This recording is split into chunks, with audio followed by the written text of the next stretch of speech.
প্রতিদিনই প্রায় 1 থেকে 150 প্রজাতির প্রাণী এই পৃথিবী থেকে বিলুপ্ত হয়ে যাচ্ছে।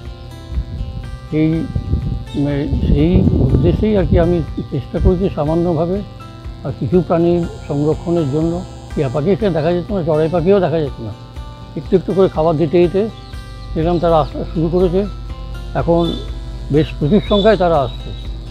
আমি তাদের জন্য খাবারের ব্যবস্থা করেছি, মোটামুটি খুদ, তাছাড়া ওই ছোলা, আপেল, একটু ভাত, এই আসে তারা, এবং সারা দিনই প্রায় তারা খেয়ে যায়। তো প্রকৃতিতে যেভাবে ধ্বংসলীলা চলেছে, তাতে ন্যাচারাল যে বাসস্থানগুলো সেগুলো তো প্রায় ধ্বংসই হতে চলেছে।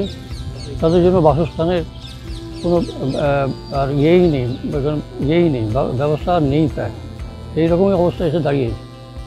তো এই অবস্থায় সবাইকেই বলবো, সচেতন মানুষকে, সমাজের, তারা যেন এই বৃক্ষ ছেদনের দিক থেকে একটু যেন সচেতন হয়, একটু স্বাভাবিক হন, যেন যে তারা এদের যেন একটু সংরক্ষণ না করতে পারলে আমাদের সভ্যতাই ধ্বংসের মুখে এসে দাঁড়াবে। আর মাসে প্রায় ধরুন আমার 4,500 থেকে 5,000 টাকার মতো যায় এই বিড়ালের জন্য। মাছ, পুকুরে বিস্কুট প্রায় 1,200 টাকা, প্রায় 50 থেকে 60 কেজি চাল, খুদ 8 কেজি, খুদ 15 কেজি, তারপরে ছোলা 8 কেজি, এছাড়া তো ভাত আছে, আপেল আছে।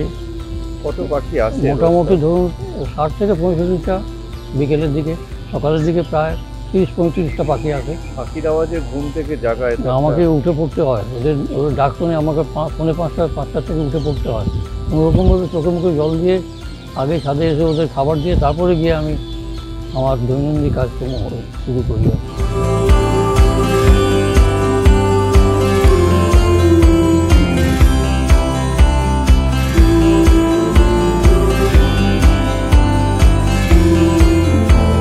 ঝড় হোক, বৃষ্টি হোক, যাই হোক না কেন, এগুলো করে। পশু পাখিদের জন্য খাওয়ার দাওয়া যথেষ্ট করে। তারপর রাস্তার কুকুর অসুস্থ হয়ে গেলে নিজেই গিয়ে ওষুধ দেওয়া, ওষুধ লাগিয়ে দেওয়া, খাওয়ানো, সবই করে।